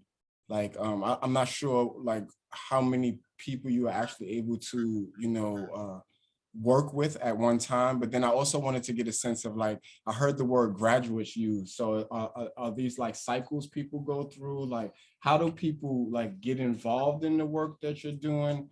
And like, how do you keep them through all of these different services, if that's the goal to do that? I guess another question is, I'm assuming nothing is mandatory. So how do you actually get people to take advantage of the services? So sorry for all of those questions, but that was like where my questions were at. And I would say at the core of our engagement strategy is relationship development. So one of the things that happens early on, we're providing what we call low threshold engagement services. We're providing people with syringes. We're providing them with fentanyl drug testing strips. We're providing them with opioid overdose reversal kits. So we're addressing an immediate need for them. And through that process, we began with our trained peers with lived experience and our staff, who 85% of our direct staff are people with lived experience as well, connect with individuals, develop relationships, and get a sense of what it is that they need. So it may not necessarily be drug related. An individual may need to get off the street. We have staff who provide the 2010 New York housing application to find out what individual vouchers or people are available for. There's a helpline attached to our recovery center that's operational 24/7. So individuals have a question, they want access to detox, we can kind of immediately jump on that. We're ready to kind of capitalize on people's momentum when they're ready to do something different. And our experience is that no one wants to die an addict. And so they're looking for ways to educate, support a recovery process, whether that's abstinence-based, whether it's harm reduction-based, whether it's faith-based. They want some respite from the suffering that they put themselves and their families through. When Joe talked about graduation, he was talking about our flagship program, which is ARRIVE. Early on, ARRIVE was an acronym. It was AIDS Risk Reduction for Intravenous Drug Users. It was started in 1988, so clearly it's just an acronym now because many of those terms we don't use anymore. But through that program, we engage individuals in 8 weeks of groups which allow them to explore issues of harm reduction, recovery readiness, trauma, HIV infection, so that they get a little bit more information about the chronic health condition of addiction and also how to protect themselves from other things. So the complement is, we understand people are injecting drugs. So we're ensuring that people get tested for HIV, they get tested for hepatitis C. We just got a contract with the health department at the state level to begin to do some syphilis, chlamydia, and gonorrhea testing as well. So one of the things that happens for us as we provide ourselves as more of a resource for individuals in the community, they rely on us more. Their trust level grows because we're where we're supposed to be when we say we're going to be there. We utilize a client-centered way of engagement. So an individual comes to us on the van and they say, I'm shooting up 9 times a week. So we know that they're coming to the mobile testing unit every 2 weeks. So we're going to give them somewhere between 16 and 20 syringes so that they have enough to keep them until the next time that they come back. So all of those things kind of come together to really establish trust, establish credibility for the agency and with the individuals that we work with. I'm muted. Thank you. Thank you very, very much. Thank you. And Isaac, when you mentioned graduates, I was actually referring to one of our flagship programs, the ARRIVE program, okay, which is an 8-week wellness initiative for people living with HIV, those in recovery. Okay. And at the end of that process, they indeed graduate and receive certificates. And as I said earlier, since 1988, when we started that program, we've had well over 11,000 graduates. And many of the people that come in through our harm reduction programs go on to finish that program, go on to get their GED. Many go on to work in the field itself. Thank you. Thank you very, very much for clarifying that. Thank you. Thank you. I see we have a hand. I won't take up all the time. I know it's late. Cindy, please. Unmute yourself. Thank you. Thank you so much. Thank you so much, Joseph and all the other individuals who are presenting for exponents. I'm very grateful for the work that your organization has been doing for East Harlem. It has been desperately needed. And I'm very grateful to hear that you're getting some of the resources that you need in order to actually continue to do this work. I'm a community organizer. At the beginning of the pandemic, I canvassed the entirety of the 68th district, the Community Board 11's district. And I did outreach work for individuals who were in service or seeking services at the time. And because of the pandemic and everything that shut down, they found themselves without resources, having to go into hospitals and having to, unfortunately, a few of them passed away due to overdoses, and whatnot. So I'm grateful that you guys are getting all the resources needed in order to actually support individuals. I have 2 questions for you. The first one is, are you setting up any sort of protocol or structure to have to prevent individuals going without services during another emergency that would require the city to shut down, as we just saw with the pandemic? And also, I'm gonna preface this question by saying that I know that all the resources that have been provided to your organization is most definitely accounted for and very much used. So I'm going to ask if there are any to-go kits that are available from your organization to share with individuals who are outside of Wards Island at this time. So they're able to actually get, just a bit of a line onto where they can actually receive some help.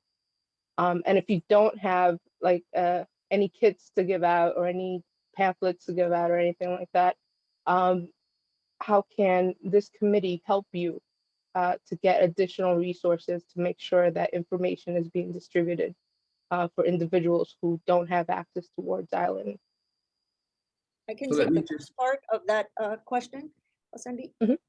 During the first pandemic and the shutdown, being a smaller organization with a very active board, we were incredibly nimble and we were allowed to transition over to a hybrid Zoom model. At that point, it was all Zoom model, all virtual model for all of our services, including and especially drug treatment. So our treatment clients didn't even miss 2 days worth of availability, and neither did our recovery center clients. We did online individual treatment. Our doctor even did induction for medication assisted treatment for people who were detoxing online. We had 7-day-a-week support groups. So we have a plan in place that should the city shut down tomorrow, we'd be able to transition all our stuff online. We currently do even services that are on site today. People can connect virtually and participate in groups that are happening here at Exponents. And the nature of this service being mobile based, we would be able to do an open air pared down harm reduction supply and safer injection, safer use supply in the city. Mhm. And all wards are. And we opened up as soon as we could. I think it was in July of 2020, just right in the midst of it, because we knew the value of our strength lies in community and engagement. And addiction really is a disease of isolation. So we had that working against us with that pandemic, but we showed up, especially our staff. I have to give it. I'm the CEO, but we had staff. I mean, that braved, just coming on the subways, opening up the building, so we could provide services that people that were really suffering. So we're going to follow that model again, but I hope the city doesn't shut down again. So Thank you so much for all the work and for being so on the ball. Just I have to say, as an individual who works with people with needs of your services, I am grateful that they have an organization like yours where they can actually show up, and where you guys actually show up for them in ways that a lot of agencies and organizations haven't. So thank you again for all of your work. Thank you so much. We appreciate that. Thank you. I think you have another question from Ms. Glover. Yes, sir. Yeah, so it wasn't the CEO that made this statement, and it wasn't the lady, it was the darker skinned guy. I don't remember his name. The dark. Can you just tell us the comment? I'm Could you sorry. just tell us what the statement was, Ms. I Glover? try to be thorough, I just try to be thorough and stuff. But he said that people are shooting drugs because they've been hurt and abused, and this is a way for them to escape. Okay, so I'm from the era. I'm sorry. I'm from the era when people were smoking dust and all this kind of thing in the 70s. And when I was introduced to marijuana, someone introduced me to it. And so I think what's happening is people, it's not so much that they're trying to escape from all the misery that they're going through, because if that was the case, we'd all be shooting up. What we need to try to get to is these people who are introducing folks to these drugs, like from the level of the junior high schools, maybe, wherever it may be. Whoever's introducing these folks to these drugs, because folks is not just getting high because they so miserable. Somebody's introducing people to this stuff, and maybe on Ward's Island they got people out there. Because let's face it, Ms. Glover, do you have a question in there? Well, it's really a comment. I'm sorry, that was a comment. I don't think everybody's shooting up because they're miserable. Somebody's introducing them to the drugs, just like the farmers. I'm sorry, just like those. You're good. Yeah. Okay. Done. Should I stop there? I kind of wanted to spin your comment into a question because I don't. Yeah, well, that's what he's, so he made that comment. Well, they shooting up because they fell on hard times and, But there's people introducing them drugs, and that's why they're doing them. Okay, I'm done. Thank you so much. You know, I appreciate you. I'm gonna God. I did find a question in there though. Could you are there any prevention is what I heard a little bit of, and I wanted to know what sort of preventative steps you may be taking with respects to the services you're providing, if any of the services you are providing are meant to be preventative of something. That was the sort of question that I heard come out of Mrs. Glover's comment. So what I'll say is that about 4 years ago, we've been funded by the Federal Substance Abuse and Mental Health Services Administration for about 15 years consistently through the Center for Substance Abuse Treatment. But 4.5 years ago, we got our first Center for Substance Abuse Prevention grant from them, which allows us to intervene with young queer and trans adults to look at how do they prevent drug use from becoming problematic. So how do they, dissuade individuals who come to them and say, hey, you should try this and you should try that. So that's a piece that we do. We also use cognitive behavioral therapy, which is a tool, it's a scientific-based tool to help people explore the triggers and the causes why they use. We also have in our drug treatment program, we use something called a prescription digital therapy. It's called Reset. And what it does is it allows individuals to track their abstinence, track their use, and then begin to associate what was going on prior to that use, so that they begin to create algorithms and understand better why they're using, when they're using, so that they can create, along with their clinician, opportunities to kind of ensure that those particular situations don't occur. The final thing that I'll say very quickly, I'll just say that I think words are very, very important. So we don't say that people are trying to escape reality. We say that people are doing the same thing that millions of Americans are doing all over the place. If people feel depressed, they take an antidepressant. If people feel anxious, they take an antipsychotic. And I think these individuals who, for whatever reason, don't necessarily navigate in complex service structures, for whatever reason, maybe coming home from jails and prisons, they've been in the shelter, they're individuals who experience chronic homelessness. What they do is they're self-medicating. What they do is they don't understand because they don't have a diagnosis, but they know they don't feel comfortable going into a social situation, and so they get a couple of bags of dope. They don't know anything about social anxiety disorder. People know that they feel much better in the morning when they get some cocaine, but nobody's ever kind of diagnosed them or examined them to see if they're suffering from depression. So we talk a lot about people utilizing the resources that they currently have available to them to medicate whatever feelings, challenges, traumatic histories that they've encountered. Thank you very much. Thank you, Mr. Powell, for clarifying that. Thank you. And thank you for placing the emphasis on words, because words do matter, and they travel a long way. And it's also important to remember that, we don't know who's represented under the people we're talking about. A lot of folks have gone through or still going through. We don't know who's on the phone. And the way we talk about people and the issues that we're addressing is important. So thank you for that word. I don't see any more hands for questions. Do you want to leave us with any final words on exponents? Anything we should be thinking about, looking forward to? I am going to forward you all personally so we have a community assessment document that we've created this year. It's a new document, so it wasn't something we had already. It's a new document, and we are encouraging all of our community organizations and partners to fill it out so that we can just get a better understanding of the services being provided, how many people from our district is being provided, and pertinent information like that. So yeah, I'll forward that over to you all before January. But any final words, anything you want to leave us with in your presentation? Well, I want to thank you, and we'll get that information right back to you. I want to thank you for your patience with us.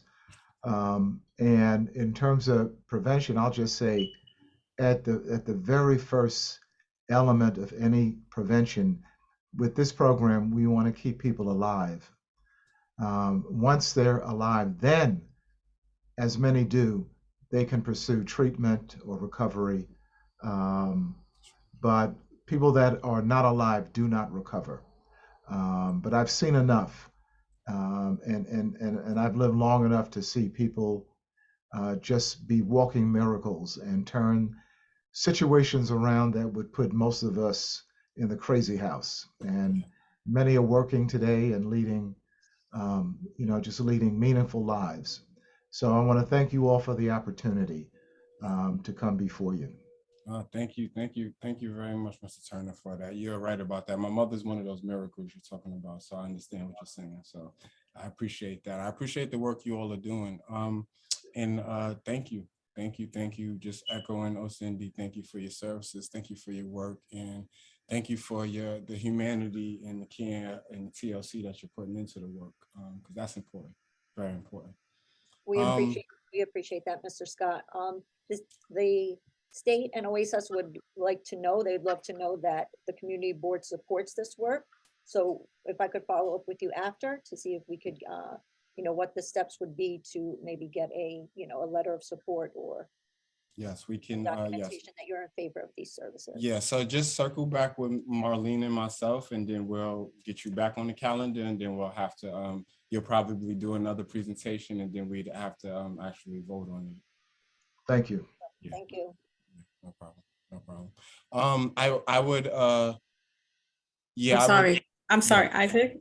Yes, I'm sorry. That's fine for them to go back on the calendar. It could have been done today if the committee was prepared to vote.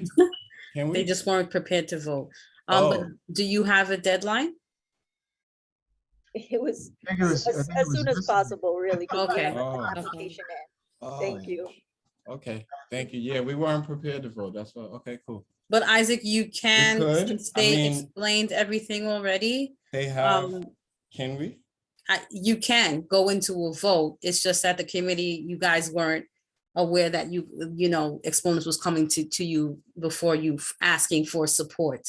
Okay. They thought that, the committee just thought that exponents was coming just to explain the program and what it entails. So, yeah. Right, but you yeah. you all can definitely just go into a vote to avoid them coming back. That's fine.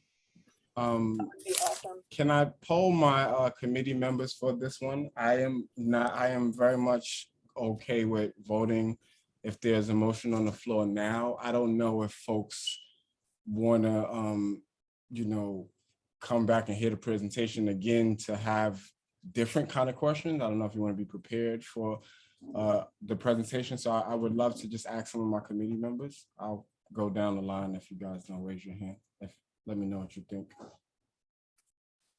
Would you want to vote on this now, or should we try to get them back on the calendar for January? It would just go under old business, and the language of what exponents is specifically asking for would go under old business to go as a vote. So they wouldn't have to redo this entire presentation. Okay. They would be just existing, like, what exactly it would be, an informational update or discussion regarding ABC seeking letter of support for ABC specific. That's what it would say under old business, Isaac. Okay, thank you. But it's fine if you want to go into a vote. They just have to say clearly what they are seeking support for, and it has to be said from the members of exponents. You have to restate it. Someone has to make a motion and restate that. Then you guys go into a vote. So I guess it's up to, if you all as a committee say, yes, you want to go into this vote tonight, then exponent has to fully explain what they are seeking support for. Could I just, well, first I saw Cindy, I saw your hand pop up and go down, please. Weigh in before I make my comment. Of course, I appreciate you so much. Well, yeah, I would like to know what it is exactly that, is this a general, we support the work that you are doing and that you will continue to do with the resources provided to you? Or is there a specific issue that they would like addressed during this letter of support? before we make a decision, I would like to know a little bit more information. Absolutely. I think Yes. Samantha has the language of what we're seeking. Do you have that, Samantha? Yes. I'm trying to put it succinctly.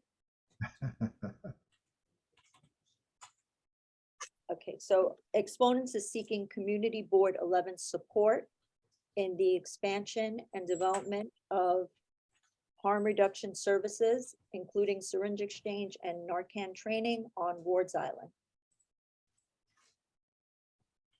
I'm sorry, do you mind after expansion, just take it very slow? Expansion, just give me the next word after expansion, please. Okay. Exponents is seeking CB11 support in the expansion. What's the rest of it? Of harm reduction services. Okay, stop right there, please. Sure. Thank you. And then what's next after services? Including syringe exchange. Okay, hold on. And Narcan distribution.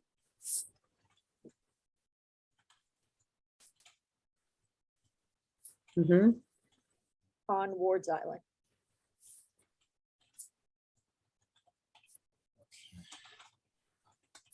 Okay, so, thank you very much.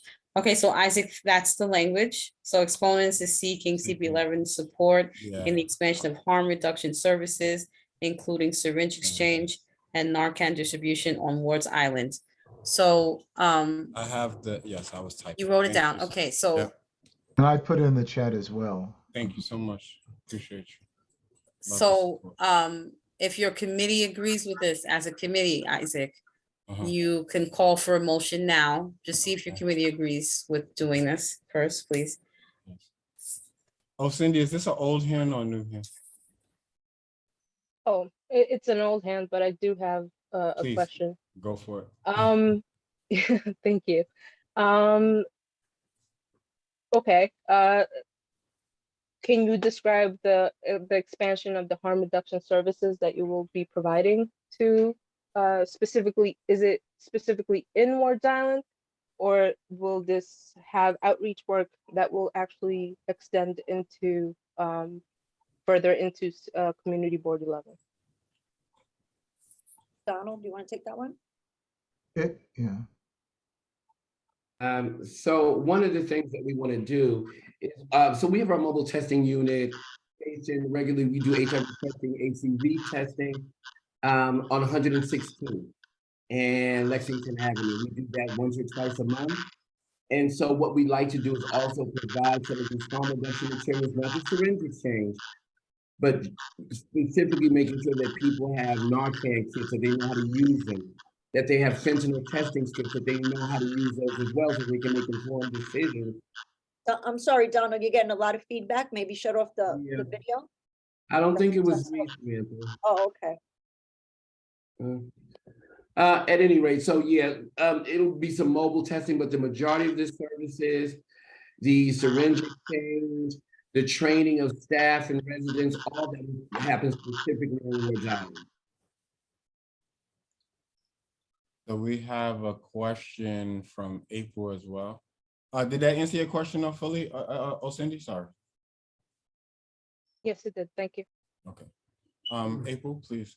Yeah, thank you. So I don't really have a question, just so much as I guess a comment or a suggestion. My preference, I thought it was a great presentation. I certainly don't think there's a need to repeat the presentation. I thought it was a really good overview of services and the good work that they're doing. My preference would be to have maybe some time to think about what the specific questions that we have are before saying, yes, we support it. And I know Xavier had an ask out about some of the stats. So if we could maybe put together more of a formal, these are the things we'd really want to hear about or have addressed, and then vote on it next month. And maybe just one person could join, in case the committee had specific questions. That would be my preference. I'd rather wait and vote. Robin, are you talking muted? Okay. Oh, thank you, April, for that. Thank you for that. To be honest with you, all just based on what Marlene expressed and what everyone has just said, I would also like to vote on this in January, not because of anything other than I would like, it was kind of sprung on us that we could have voted on this right now. Not that it was sprung on us. I didn't know it, but we weren't prepared for a vote. And we do like to know when we are voting on stuff. So I would prefer to come back in January to vote on this. In the meantime, I can send that assessment over, and getting it back to us would be great because that would help us to shape some of the questions. I don't imagine there'll be many because that assessment is thorough. So it's actually, it will probably work more in your favor than another presentation or just questions.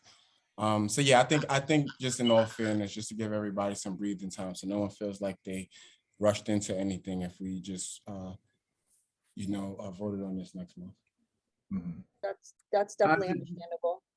Yeah, As that's, a question, you mentioned the assessment. Are you talking about there's like a multiple page document that we Oh, you sent see it over? on it? You see it on there now? You on there now? We sent it in. We sent it in earlier today. Is that so you got it off our site and you filled it out? Not the presentation form. So we have, oh, let me share screen. Can I share screen, Marlene, for a second? Yeah, sure, no problem. Thanks. Okay, so I got too many screens up right now. Give me 1 second. I'm just try to get you guys over here when I'm back. Okay, so can you all see my screen? CB. Oh, sorry. Got this thing in my way. I can't see. Okay, let me just pull up the site first. I can't see with that thing in my way. See, yeah, I think it came up before. Okay.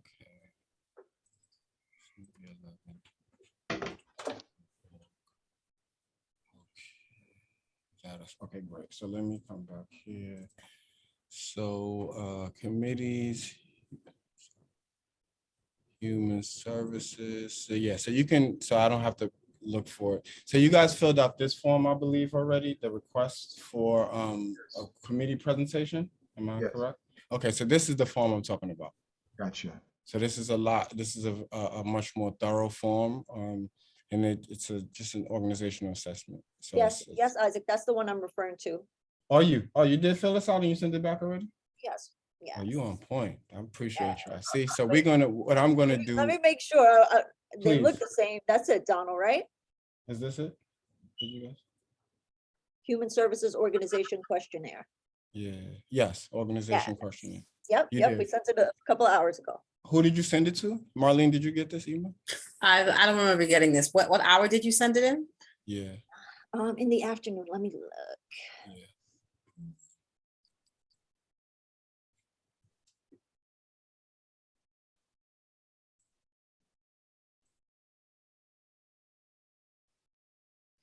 Donald, I don't see it attached. Is the 2 o'clock email, Donald, did that one have it?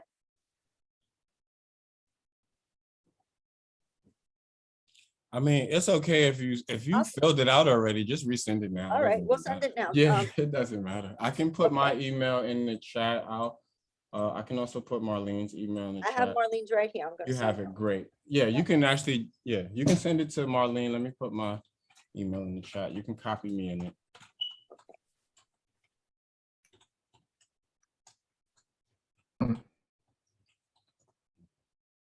That's perfect. Yeah, so from there, that's perfect. So then this is great. So we'll take a look at this. I'll send it to Xavier as well, because he asked about some of the information that will be coming from this. And I'll make sure that it gets to everyone. Me and Marlena make sure everyone on the committee has it. And coming back next week, we'll have on the agenda for old business to this letter of support. And everyone will be prepared to, ask any questions on the motion. And any other questions you have, Isaac, we'll be glad to answer. And anyone who wants to visit our agency as well, I do. You're more than welcome. Thank you. I definitely Thank you will for take being you so on. welcoming. Yes. So I'm going to stop sharing. If you could also, I know you're emailing us, but if you guys could put your information in the chat, That would be great. Appreciate it. So with that, we're at the 8 o'clock hour now. I don't see any hands raised, so I'm not going to ask if there are any final questions. Thank you, board members, for chiming in and weighing in on that, because I didn't want to. I'm glad, April, thank you for saying what you said, because I was like, I don't know if we should, feel like we should wait a little bit. So this is good. This all works out better. Everyone can be informed. Everyone can be comfortable about the decisions we're making too. Yeah. Cool. All right. So with that, I just want to say thank you to you all. Thank you for your presentation. Thank you for your work again. And happy holidays. We'll see you back in January, and hopefully everything will be great. Thank you. Same to you all. Take care. Good night. Thanks. Be safe, everyone. Thank you so much. Thank you. Thank you all. Okay, so Thank I'm you, going everybody. to. Happy holidays. Happy holidays. So we're going to transition now to our new business before we do roll call and get off the phone. So the only thing in new business we have is a reminder of the January 2023 committee discussion regarding accomplishments from 2022 and goals for 2023. I mentioned last month that we were going to do this on this meeting, but when I spoke to Marlene, she informed me that this is actually something they already do annually. So we're just going to do it on the annual time we would normally do it, which is the beginning of the year, January. So that will be our discussion for January. We will go through our accomplishments, everything from the inserts we've had on the budget to some of the letters of support we've given to this organizational assessment that we've created. So we have a few accomplishments that we've been able to succeed in over the past 5-6 months. So want to address those, but also speak to what we want to do in 2023 with respects to all of the concerns that we have been hearing over the past 4 or 5 months. So with that, are there any questions for me about new business before we do roll call? No, I appreciate y'all. I just want y'all to know that. It is an honor to be able to serve amongst you all. I appreciate the trust you all have in me in doing this job.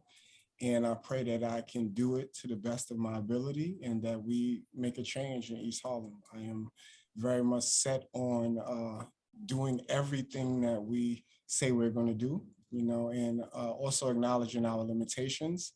I appreciate the level of humanity that you all bring into the room with respects to the conversations that we're having, the people we're talking about. This is one of the most difficult committees to have because we're actually dealing with a lot of the issues that touch people like personally, and the way we handle people on this committee will set the tone for how this entire district treats people. So again, I want to just thank you all for your work.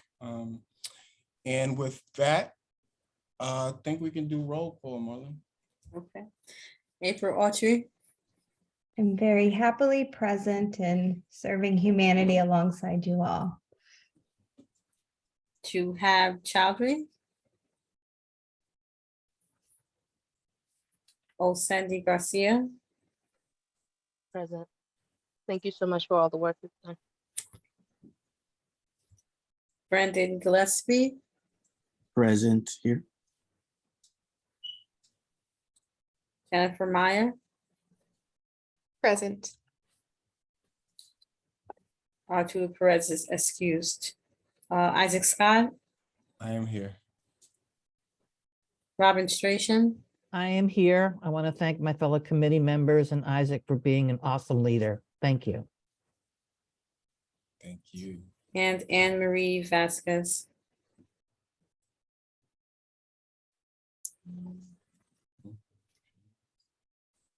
Thank you, Isaac. All right. Thank you guys. Jen, I'm sorry.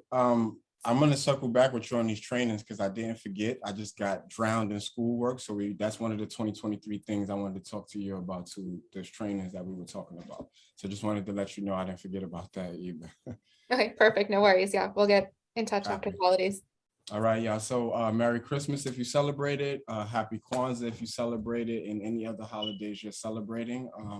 I will see you all at full board. Thank you again for your service. Have a good night. How about if we celebrate life? Ah, yes, absolutely. Absolutely. Absolutely. All right, y'all. Okay. Take care. Bye-bye. Everybody, have a good night.